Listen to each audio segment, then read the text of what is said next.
Thank you, Mark. I am really happy to be here and welcome everyone. This is the 10th conference we have produced in partnership with Layer 123.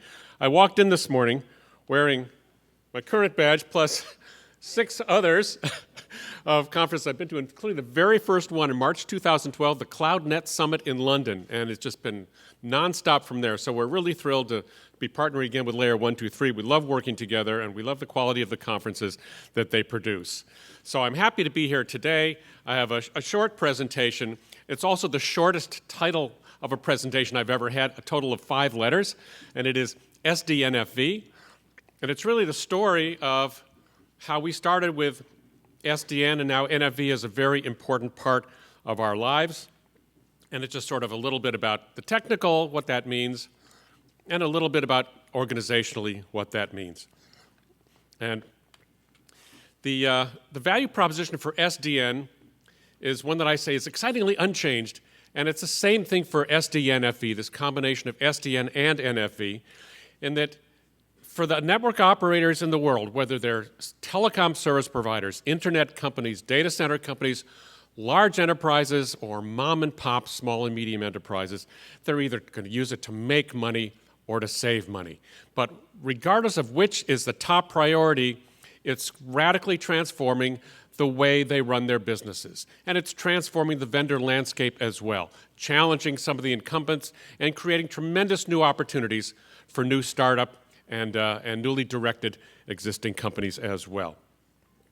I want to just give a little bit of perspective on where we've come from with SDN, and I start with our traditional architecture diagram here of the 3 planes: application, control, and user plane or forwarding plane, or data plane with the well-defined southbound interfaces and the northbound interfaces, and we have the applications and services in there, not very precisely defined, but still this abstraction of the network into these different components, the use of a control plane to manage a logically centralized control plane to manage distributed forwarding plane elements.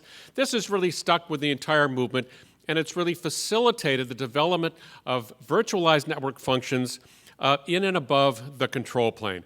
I don't really care where they reside, and in different environments they reside, make sense to reside in different places. But this abstraction of the network in this model has stuck with us to our benefit for a long time.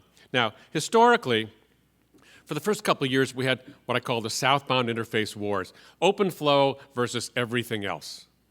And there are still some everything else's, especially in the legacy world. And if you look at the MD-SAL in the Open Daylight architecture, there are probably close to a dozen southbound interfaces. Some of them are protocols and some of them are not. But we've pretty much settled that out for basically all the new stuff. OpenFlow is under the covers. We don't really have to advertise it. It's just there. It does what it needs to do. And so that's kind of a past issue. For the next couple of years, we've had the controller wars. My controller is better than your controller, and they're all open source, and there's the proprietary ones.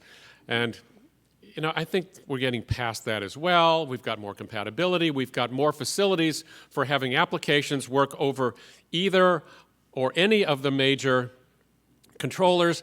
And we have switching platforms that work under any of the major controllers. You'll see some of this at our Atrium demo downstairs. We've now got it migrated from ONOS to Open Daylight. Half a dozen switching platforms, they don't really care.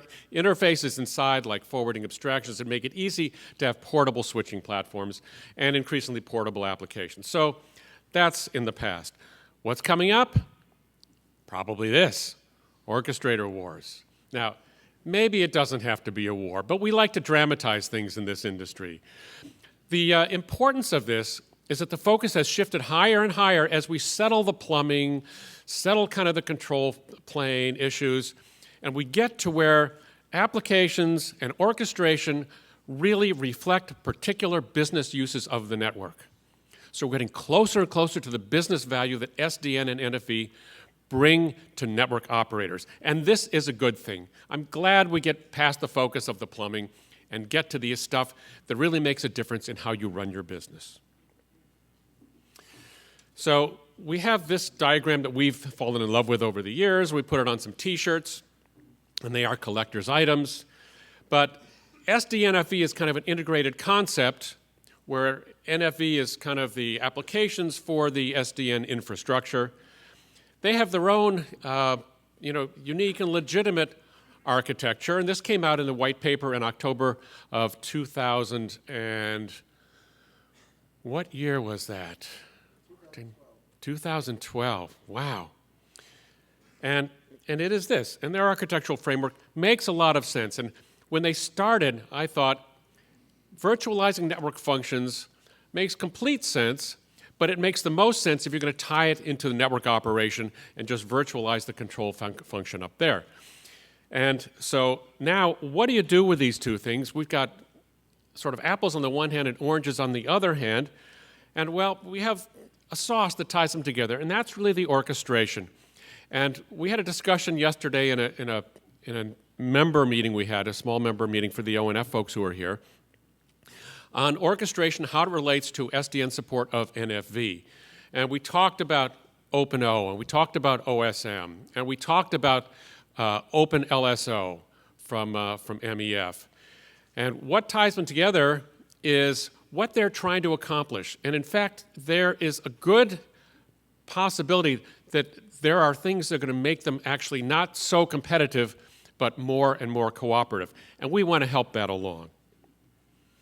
Now, I want to talk about the Venn diagram that started in October 2012 with the formation of the SDNFV ISG. They said, well, NFV and SDN are distinct and they don't have a codependence, but they do have an overlap, and so does open innovation. And by the way, Venn diagrams come from John Venn. He was a British philosopher and mathematician, and a lay religious leader as well. And he just thought, I didn't discover this. It's been there all along. How else would you describe these things? Now, unfortunately, it only works for 2 or 3 entities because we can't really do it in 4 dimensions. But it's worked very well. Well, what is the story in 2016? We have NFV and SDN and open innovation. Yes, they overlap, but there's a whole lot more overlap than there is non-overlap. And so what we're ending up with now is open SDNFV. This is an integrated concept of how the infrastructure and the use of that infrastructure are really tied together in an open way to foster innovation, growth in services, and definition of new capabilities on a flexible infrastructure that's not built for a specific purpose only. What does this give you? Well, what do the operators want? You tell me a type of operator, and I'm sure that what they want is found somewhere on this page. And some of these terms mean different things to different kinds of operators, but programmability is pretty clear. Elasticity, that has some variable meaning, but automation, enterprises are really big on having automation. And the openness is what gives the operators the freedom to build best-of-breed networks, not locked into a single vendor solution, and so on. Now, we had these abstractions that give us kind of the fundamental difference from the patchwork of protocols that we had in the past for SDN.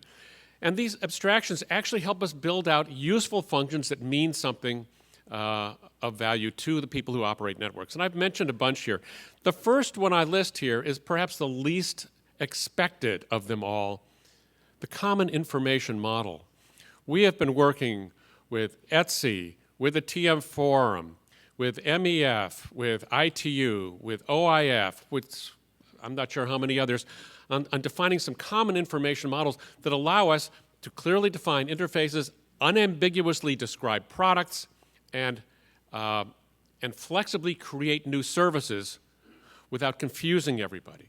It's I think at a point where we're looking at automated tools for generating common information models from a variety of language sources so that you have a model that actually applies to a whole lot of different products, interfaces, or services, not one model per product, as is often the case today. The intent-based northbound interfaces in particular have really helped bring NFV capabilities to an SDN infrastructure and underlay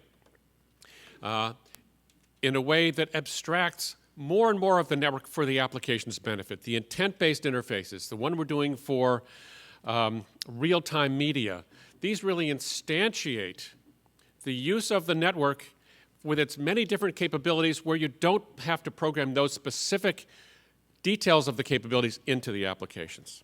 Many more here, a number of which related to 5G, by the way.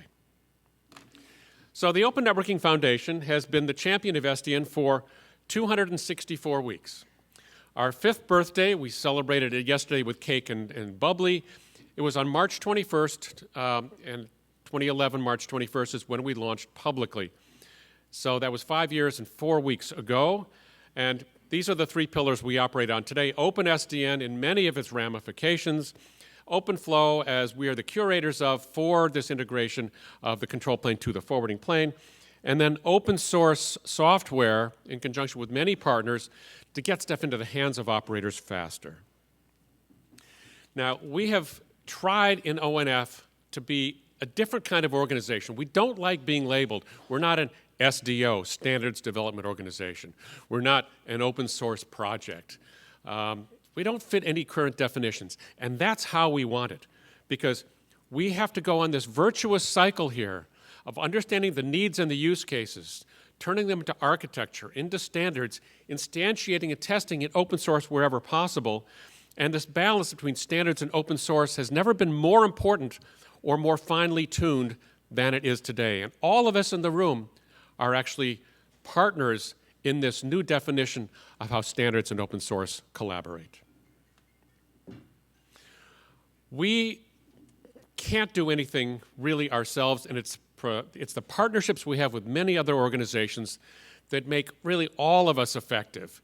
We want SDN to be easily used in all kinds of scenarios and environments. And so we partner with a number of other organizations of different types, and we don't partner by throwing letters over the transom. Those are the old days. We partner by getting our hands dirty, rolling up our sleeves, and working on specific projects. We've done it with these organizations you see mentioned there.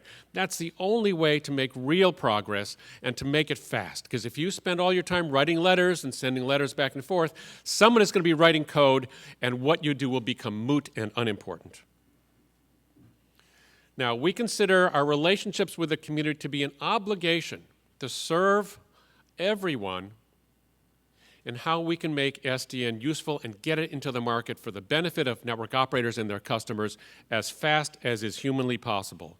And as these new organizations spin up, we try to find a way of helping them start past the progress that everybody else has already achieved and not start anywhere at the beginning or in the middle. We do spend a lot of time going to meetings, talking to people, having conversations, and really collaborating on the nitty-gritty of what it means to implement and deploy SDNFV. We can celebrate all that we have accomplished, and we have accomplished much. But I'm never going to pretend that our job is done. It's important to celebrate milestones as you achieve them. That gives you energy and new breath to run the next lap. But there is much work that needs to be done. We talk about the promise of SDNFV, and we have many good examples and many interesting deployments starting. We saw some yesterday at our SDNFV mini summit. But there is much more to do to make it operational, to integrate it with existing and new management schemas. And the integration, and especially the integration with brownfield, remains an ongoing challenge for all of us. It's easy to start with a greenfield and say, I'm going to build it with all new stuff, I'm going to buy all bare metal, I'm going to write my own open code to go with the open source stuff. Well, there are maybe 10 organizations on the planet that can move quickly doing that. The rest of us have to start with a brownfield investment and migrate there. And we devote a lot of attention to this in the Open Networking Foundation. Our mission has not ever changed. And if you can give me another click there. There we are. To accelerate the adoption, the commercial success of SDN and NFV, and now the commercial success of SDNFV. I wish you all a great week at this conference. Think about how SDNFV can be the unifying concept to get this stuff into the market as quickly as possible for the benefit of all of us. Thank you very much for your attention.